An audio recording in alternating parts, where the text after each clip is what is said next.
National Assembly of Venezuela unanimously approved the draft agreement condemning the plundering of the Venezuelan company CITGO by the U.S. government and sectors of the national far right.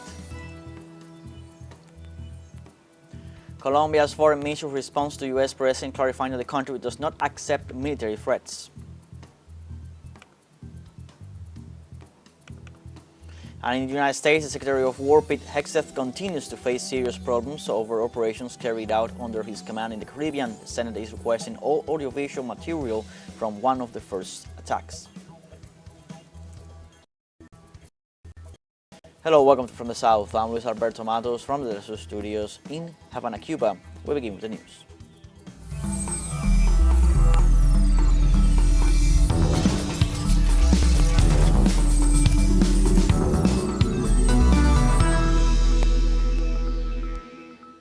In Venezuela, Parliament unanimously approved a repudiation of the theft of CITGO by the United States in complicity with the far right in Venezuela, calling for the revocation of the nationality of 5 individuals involved. Meanwhile, Vice President Delcy Rodriguez stated that they would take the case to all instances to seek justice. The report with Madeleine Garcia. El Parlamento venezolano se plantó firme. The Venezuelan parliament stood firm against the brazen theft of CITGO, a subsidiary of PDVSA, in the United States. It was unanimously approved to repudiate the largest plunder in the history of Venezuela. Behind it, an entire mafia was orchestrated by the supposed interim government of Juan Guaido to pave the way for the expropriation. This investigation reveals at least 351 individuals responsible in the country for the heist of the century.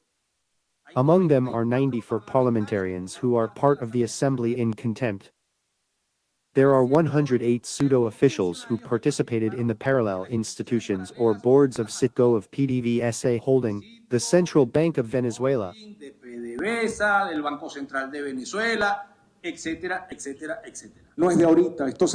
This is not something recent. This has been brewing for 17 years, during which there have been resistances and battles in various international forums. But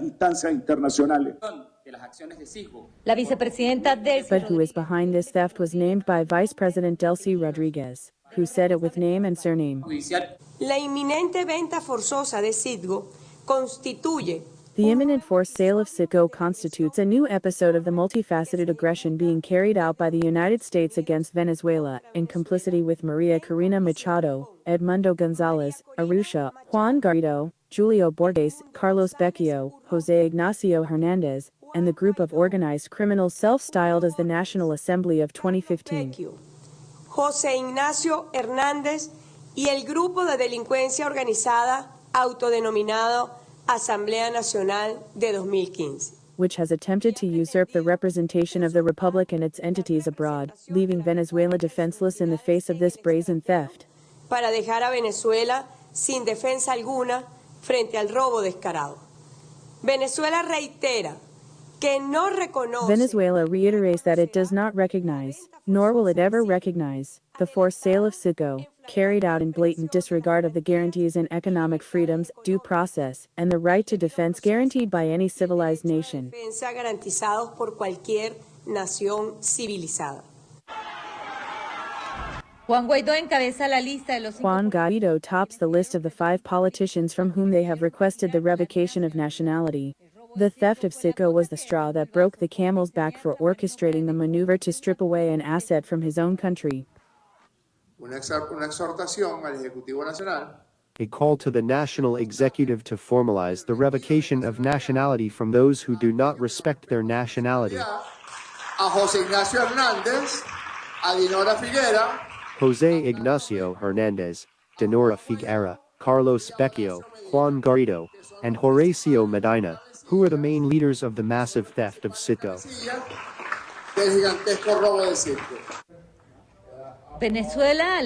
Venezuela warns the world of the risk of investing in the United States. Este caso pasará a la historia. This case, it will go down in history as clear and pathetic evidence that in the territory of the United States of America, foreign investments are neither respected nor guaranteed, and they can be subject to illicit appropriations at any time under convoluted subterfuges. bajo rebuscados subterfugios. CITGO está hecha para refinar. CITGO can only refine Venezuela's extra heavy crude oil. That is how the company was designed. The United States, under the facade of fighting drug trafficking, has reiterated that its intention is to steal Venezuelan oil, and now it has carried out the plunder of CITGO. Madeline García, telesur, Caracas, Venezuela. In this context, in a session of the National Assembly of Venezuela, the President of the National Assembly, Jorge Rodriguez, announced the unanimous approval of an agreement condemning the plundering of the oil company CITGO.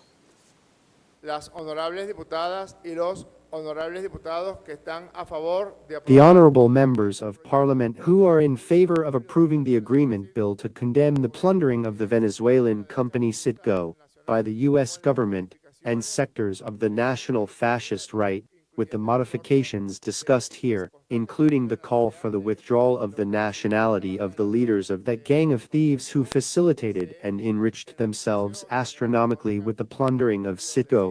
Please express so in the usual way. The agreement is unanimously approved.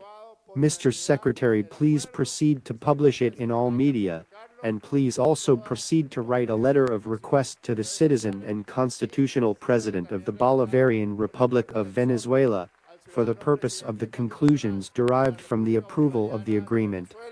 a los efectos de las conclusiones derivadas de la aprobación del acuerdo.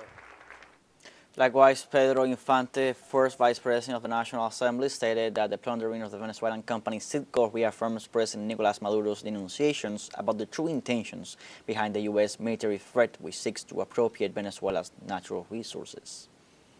Es por esto que se presenta ante esta Asamblea Nacional. That's why we present this agreement before this National Assembly.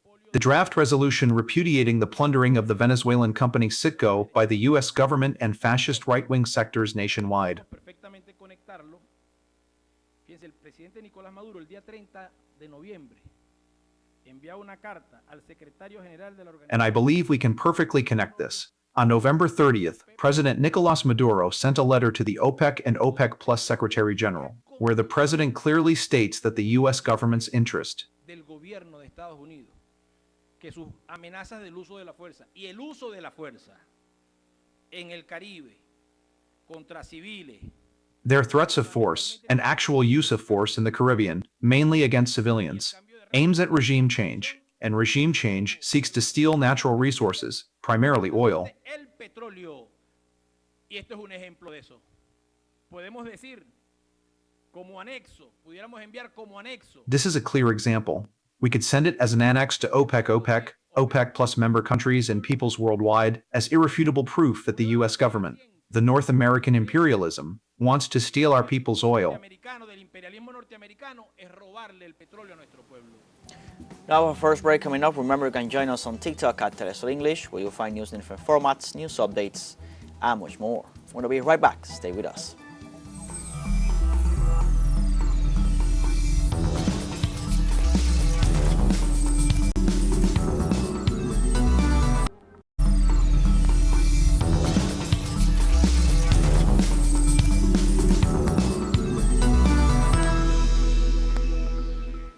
Welcome back. The Chinese government declared its rejection of U.S. interference in Venezuela. This stance comes at a time of growing tension in the region marked by military deployments in the Caribbean and threats of interventions.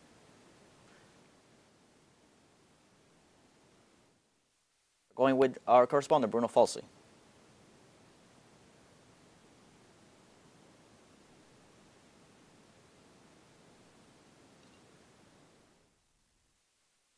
Greetings to the workers of teleSUR and all the audience watching us in this transmission.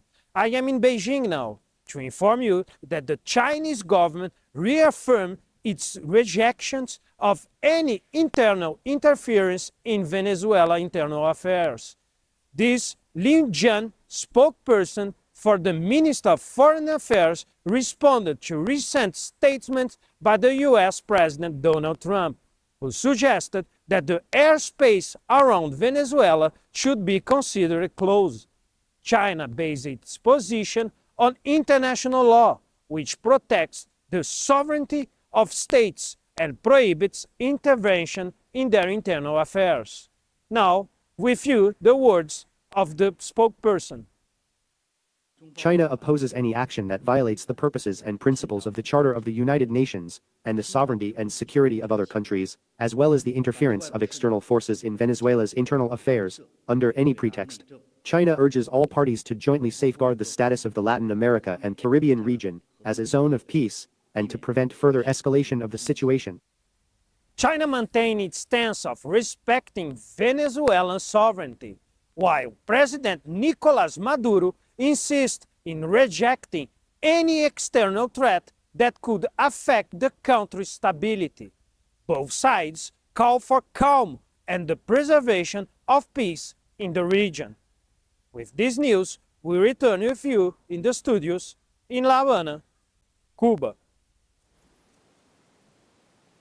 Interventionist policies and siege carried out by the Trump administration against Venezuela were also rejected from Colombia. The government of that country said that the U.S. announcement of the alleged closure of Venezuelan airspace is a violation of various treaties. Our correspondent Nan Darío Tobar has the details.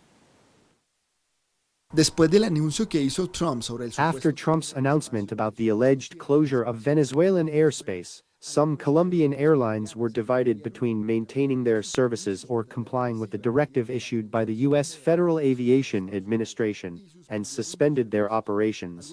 Some members affiliated with airport services in Colombia's capital claim that such actions are part of the siege the United States maintains against Venezuela.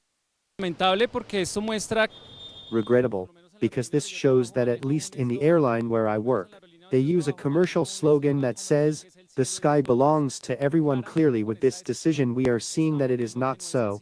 Obviously, these are political decisions due to the situation that has been worsening, and it is undoubtedly part of those actions by the U.S. to blockade Venezuela.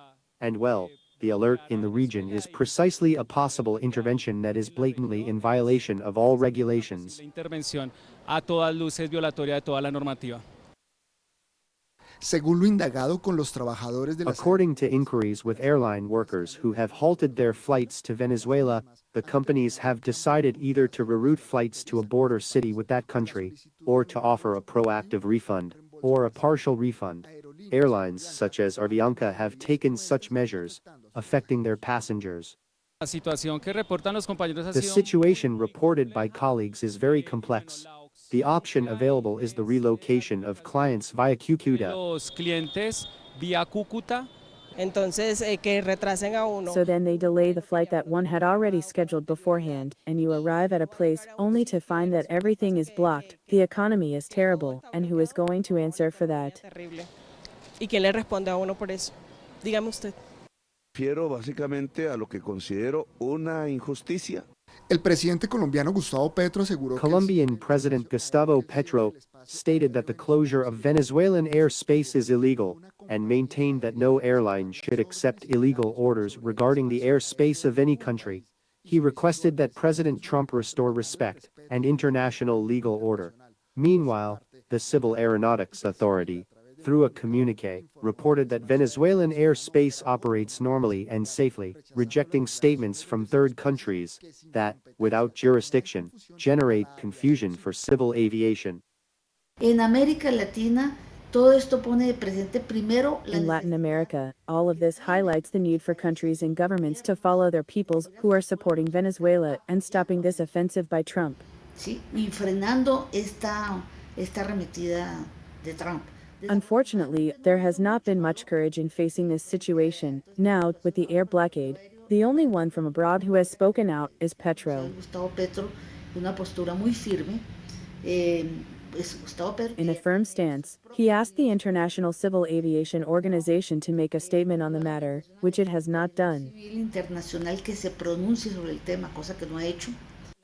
Entre tanto y en las últimas horas, Meanwhile, in recent hours, Donald Trump asserted that Colombia could be the target of ground attacks due to cocaine production, to which Gustavo Petro responded by inviting him to take part in the country's ongoing fight against drugs. Hernán Darío Tobar, teleSUR, Bogotá, Colombia. On Tuesday, Colombia's foreign minister responded to U.S. President Donald Trump, rejecting any insinuation of military action after the White House suggested that the South American nation could be subjected to attacks. During a meeting with his government team, the U.S. President made a series of claims, once again without evidence, about the existence of large drug processing industries in Colombia. In response, the Ministry of Foreign Affairs in Bogota stated that although they remain committed to peace, they will firmly defend national sovereignty and respect for international law. They also rejected the unfounded claims made on the same day the Trump administration released Juan Orlando Hernandez, one of the biggest drug traffickers to the United States. Previously, President Gustavo Petro clarified to the Republican that attacking his country's sovereignty is declaring war.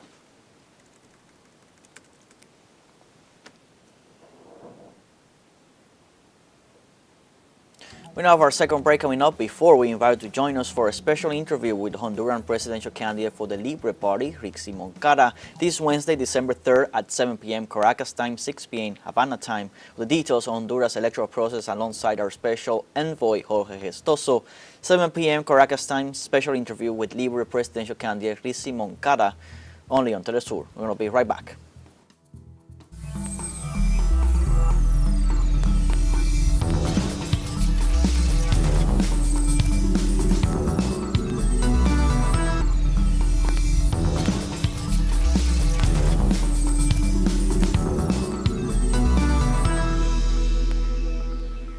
Welcome back. In the United States, Secretary of War Pete Hegseth continues to face serious problems over operations carried out under his command in the Caribbean. The Senate is requesting all audiovisual material from one of the first attacks. Lawmakers from both chambers questioned the Secretary's new version, who has gone from knowing nothing about what happened to admitting that he witnessed the maneuver, but only the first part. In this context, the chairman of the Senate Armed Services Committee, Republican Roger Wicker, asserted that Secretary Hegseth confirmed a second attack in which 2 survivors were executed in a shipwreck after a U.S. strike destroyed their vessel. The Secretary of War has tried to shift all responsibility for the operation to Admiral Mitch Bradley, though several Republican lawmakers question his transparency and his versions.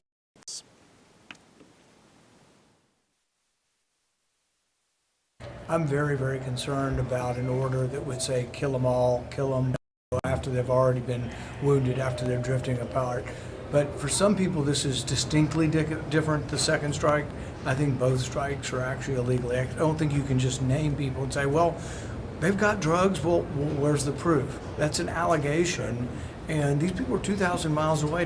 People don't realize these outboard boats have no capability of reaching America. It take them like 20 stops to refuel to get up here. In all likelihood, none of these boats are coming to America. It's a completely made up and false sense that, oh, we're at war, we can do whatever we want, but if Congress wants to vote on it, no, we're not at war. So they're at war if they can do whatever they want with no oversight. But if Congress were to get involved with oversight, it's not a real war, it's just a war where we name people who we don't like, we call them terrorists, and then we...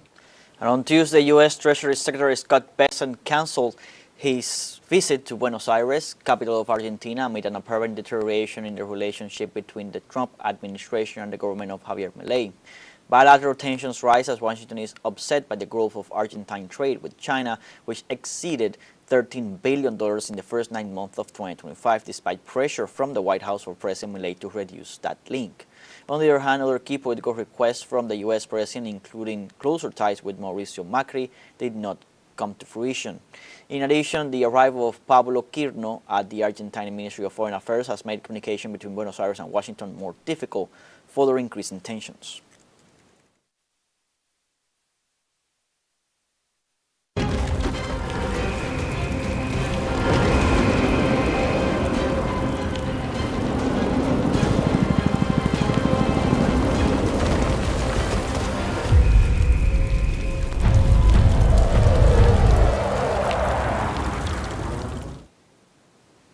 The Qatari Ministry of Foreign Affairs reaffirmed its commitment to the Gaza peace agreement, but warned about the serious violations committed by the Israeli occupation.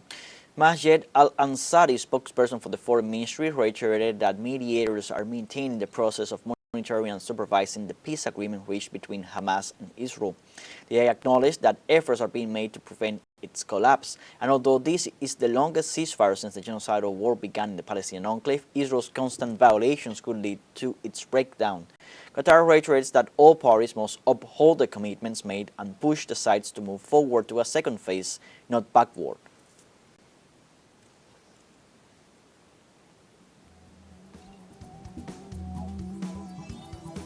We have come to the end of this news brief. You can find these and many other stories on our website at telesurenglish.net. So join us on social media, Facebook, X, Instagram, Telegram, and TikTok.